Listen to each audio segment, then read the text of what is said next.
என்னுடைய வறுமை கோட்டில் பிள்ளைகளை கவர்ந்து பண்ணுறதுக்கு ஏதோ கஷ்டப்பட்டு வியாபாரம் பண்ணுறோம். புருஷன் பொண்டாட்டி பையன் பொண்ணு எடுத்தோன்னே வீடுன்னு கேட்டிங்கன்னா பசங்க எத்தனை பேர் தான் கேட்குறாங்க போலீஸு. கவர்மெண்ட் ஏதாவது ஸ்டாலின் கவர்மெண்ட் ஏதாவது பண்ணால் ஐ திங்க் எல்லாருக்குமே பொதுவாக நல்லா இருக்கும். மழை காலம்லாம் வந்துச்சுன்னா சுத்தம் இன்னும் போடவே முடியாது. 1 வீக் 2 வீக் கூட வீட்டில் தான் இருக்கணும்.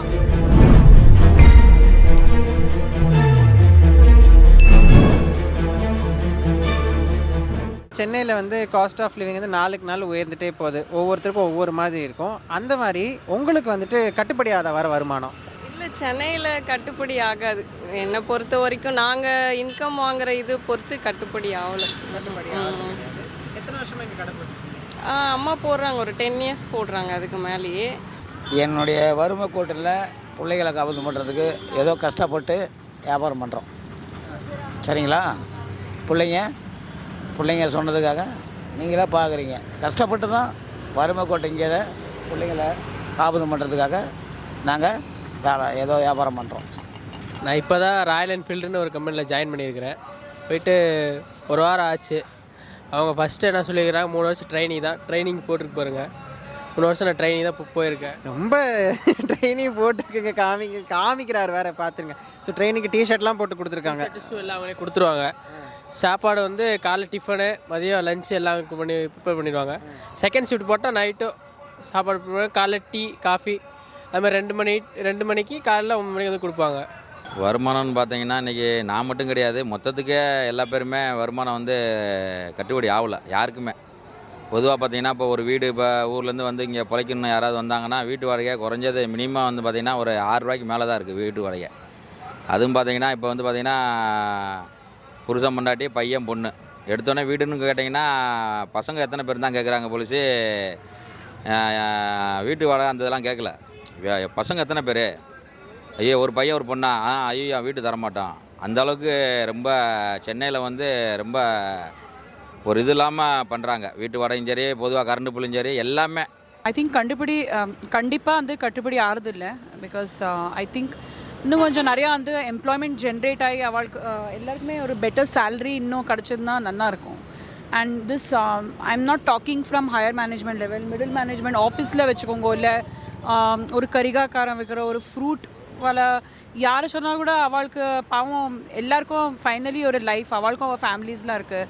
இன்னும் கொஞ்சம் பெட்டர் லிவிங் இருந்தானா கண்டிப்பாக நல்லாயிருக்கும். ஸோ அதுக்கு ஏதாவது கவர்மெண்ட் ஏதாவது ஸ்டாலின் கவர்மெண்ட் ஏதாவது பண்ணால் ஐ திங்க் எல்லாருக்குமே பொதுவாக நல்லாயிருக்கும். பிள்ளைங்கெல்லாம் சப்போர்ட் பண்ணால் நாங்கள் அங்கே ரோட்டில் இருக்கிறோம். அதையே அங்கே இருக்கிறோம். எத்தனை வருஷமாக இங்கே கடை போட்டிருக்கீங்க? நான் இப்போ தற்காலிகமாக 30 வருஷமாக போட்டுக்கிறேன். ஓகே, 30 வருஷமாக இதே இடத்துல போட்டிருக்கீங்களா? இல்லை, உள்ளே போட்டிருந்தேன், பூமாரிட்டு உள்ளே போட்டிருந்தேன். அங்கே ஒரு பிரச்சனையில் இப்படி வந்து போட்டோம். சரி, உங்கள் சொந்த ஊர்? சொந்த ஊர் வந்து விழுப்புரம். ஆனால் இங்கே இப்போ சென்னையில் தான் இத்தனை வருஷமாக இருக்கீங்க. இங்கே மாமியார் வீடு, அம்மா இங்கே தான் சொந்த வீடு, கோடம்பாக்கம். உங்களுக்கு அது வருது போதுமான அளவுக்கு இருக்குது. திரும்பி நம்ம இதை நம்பி தான் திரும்பி வரணும்னு சொல்ல வரீங்க. நீங்கள் படிச்சிருக்கீங்களா இல்லை எப்படி, என்ன படிச்சிருக்கீங்க? நான் MBA முடிச்சிருக்கேன். MBA முடிச்சிருக்கிறீங்க.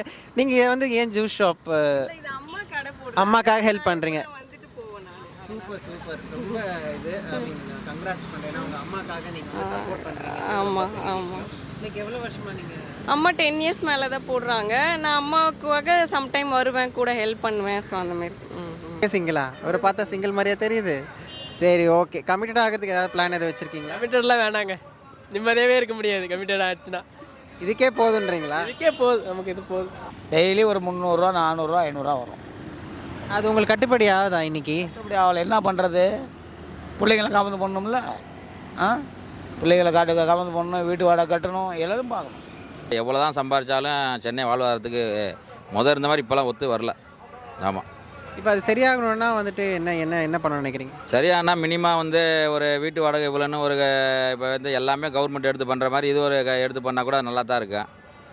ஆமாம், அதே மாதிரி ஒரு சென்ட் இவ்வளோ இடம்னு எவ்வளோ போகுது வருது. அதுக்கெல்லாம் வந்து பார்த்திங்கன்னா கவர்மெண்ட் எடுத்து ஏதாவது ஒரு எடுத்து நல்லது பண்ணால் கொஞ்சம் நல்லாயிருக்கும். இதெல்லாம் எவ்வளோ செலவாகும்? இப்போ நீங்கள் சொந்த வாடகை வீட்டில் இருக்கீங்களா இல்லை? அடுத்து சொந்த வீடு தான். பர்சனல் செலவாக மொபைல் ரீசார்ஜ் செலவாகும்.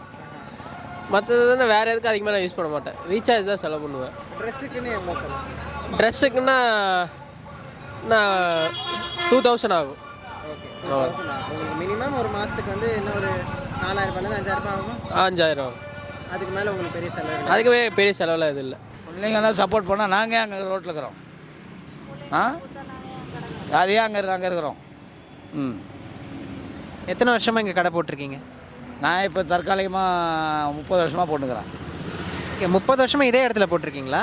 இல்லை உள்ளே போட்டிருந்தேன், பூ மார்க்கெட் உள்ளே போட்டிருந்தேன். அங்கே ஒரு பிரச்சனையில் இப்படி வந்து போட்டோம். சரி, உங்கள் சொந்த ஊர்? சொந்த ஊர் வந்து விழுப்புரம். ஆனால் இப்போ சென்னையில் தான் இத்தனை வருஷமாக இருக்கீங்க.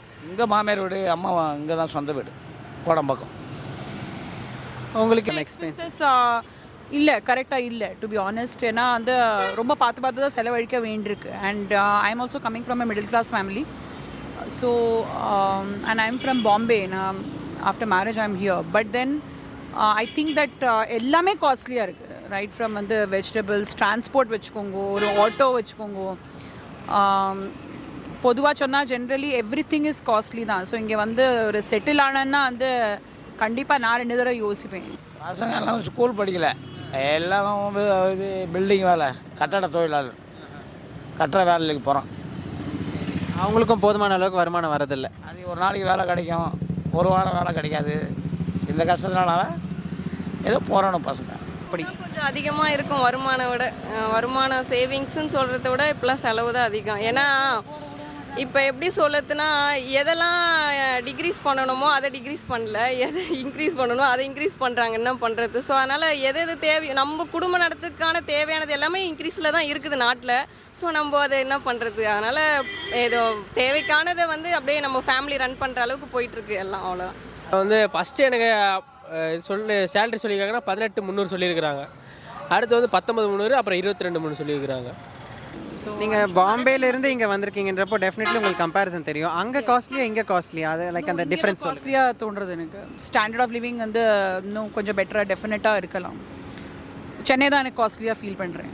ஓகே, அப்போ பாம்பேயில் எத்தனையோ அஃபோர்டபுளாக இருக்குது, பரவாயில்லையாக இருக்குது. ஸோ இதை மாற்றணும்னு என்னென்ன மேம் பண்ணலாம்? ஐ திங்க் கவர்மெண்ட் ஏதாவது நல்ல கொஞ்சம் வந்து ஸ்டெப்ஸ் எடுத்துனா நல்லாயிருக்கும். நாட் ஜஸ்ட் ஆஃபீஸ் லெவல், பெரிய பெரிய கம்பெனிஸ் அந்த மாதிரி இல்லாமல் சில என்ஜிஓஸோட ஒரு டைப் வச்சுன்னு இந்த மாதிரி புவர் பீப்புளாக இருக்கிறவங்களுக்கு இன்னும் கொஞ்சம் வந்து ஒரு வீடு ஏதாவது கொடுத்து, கவர்மெண்ட்டோட சைட்லேருந்து வீடுகள்லாம் கட்டுறாளே அந்த மாதிரி இந்த சென்னையில் இருக்கா, எனக்கு தெரியாது அதை பற்றி. ஸோ நான் அதை கமெண்ட் எக்ஸாக்டாக பண்ண முடியாது. ஆனால் அந்த மாதிரி ஏதாவது பில்ட் பண்ணால் இந்த மாதிரி புவர் பீப்புளுக்கு கொஞ்சம் வந்து ஒரு வீடுன்னு கிடைக்கும், அவளோட லிவிங் கொஞ்சம் பெட்டராக இருக்கும். எல்லோரும் இந்த மாதிரி இப்படி ஸ்ட்ரகிள் பண்ண வேண்டாம். பண்ணுறது அம்மா ஹோட்டல் இருக்குது, அம்மா ஹோட்டலில் சாப்பிட்டுக்க வேண்டியது தான் ஐயா. 10 ரூபா தான் போதும். ஒரு 50 ரூபாய்க்கு ஒரு நாளைக்கு குடும்பத்தை காப்பீடு பண்ணிக்கலாம். சரி, உங்கள் மாதம் எவ்வளோ செலவு வரும் சொல்லணுன்னா? மாதம் பணம் செலவுன்னு சொல்ல முடியாது. கடன் வாங்கி செலவு பண்ணலாம், கடன் வாங்கி தான் பண்ணணும், அதை திரும்பி கட்டணும். இப்படி தான் நடந்துக்கிறோம். கடை போட்டாலும் கடை போடுறாங்க, ஆனால் நல்ல இன்கம் வரும்னு நம்ம சொல்ல முடியாது. ஒரு நாள் வரலாம், ஒரு நாள் வராது இருக்கலாம், இல்லை ஒன் வீக் கூட சரியாது வராது இருக்கலாம். அது வியாபாரத்தை பொறுத்து, ஆளுங்க வரத்தையும் பொறுத்து தான் சொல்ல முடியும். அதனால் மழை காலம்லாம் வந்துச்சுன்னா சுத்தம் இன்னும் போடவே முடியாது. 1 வீக் 2 வீக் கூட வீட்டில் தான் இருக்கணும். ஸோ அதை பொறுத்து தான். அவ்வளோதான். நீங்கள் எந்த ஊர்? எனக்கு சொந்த ஊர் வந்து கும்பகோணம். அப்பா அம்மா எல்லாம் ஃபேமிலி எல்லாம் இருக்கிறது திருப்பூரில் இருக்கிறாங்க. இப்போ நான் எங்கள் அத்தை வீடு கோயம்பேட்டிலேருந்து வந்துட்டுருக்கேன். ஸோ உங்களுக்கு இந்த சம்பளம் வந்து போதுமானதாக இருக்கா இன்றைக்கி? எனக்கு இப்போ போதுமானதாக தான் இருக்குது. உங்களுக்கு பெரிய செலவெல்லாம் எதுவும் கிடையாது? இப்போ எனக்கு பெரிய செலவு எதுவுமே இல்லை. நீங்கள் சிங்கிளாக தான் இருக்கீங்களா இல்லை கமிட்டடாக? நீங்கள் நாங்கள் சிங்கிள் தான். போய் சிரிக்கிறத பார்த்தாலே ஏதோ சம்திங் இருக்கிற மாதிரி நாக்கு காமிக்கிறீங்களே, போய் சொல்ல. நான் சிங்கிள் தான். போய் சொல்லாதீங்க. சிங்கிள் உண்மையாக நிஜமாக சிங்கிள் தான். உண்மையிலே வருமானம் போதலை அப்படின்னா நீங்கள் வேறு ஏதாவது பண்ண வேண்டியதானே? ஏன் இதுலேயே இருக்கீங்க? இல்லை, சீசன் சரியில்லை, டைம் சரியில்லை. இப்போ நாளைக்கு ஆடி ஒன்றும் இல்லை, ஆடி இப்போ வந்துச்சுன்னு வச்சுக்க வியாபாரம் நல்லாயிருக்கும். இடையில வியாபாரம் இல்லை, அதுக்காக என்ன பண்ண முடியும்? பிள்ளைங்களை கஷ்டப்படுத்த முடியுமா? பண்ண முடியாது. ஜிஎஸ்டி பொறுத்தளவு எல்லாத்துக்கும் ஜிஎஸ்டினா அப்புறம் வாழ்வாதாரம் அதுலேயே எல்லாமே போயிருதுல, அது ரொம்ப கஷ்டமாக தான் இருக்குது. இப்போது உங்களுக்கு வந்துட்டு இப்போது மாத வருமானத்தை விட செலவுகள் அதிகமாக இருக்கா? ஆமாம், செலவு அதிகம் தான்.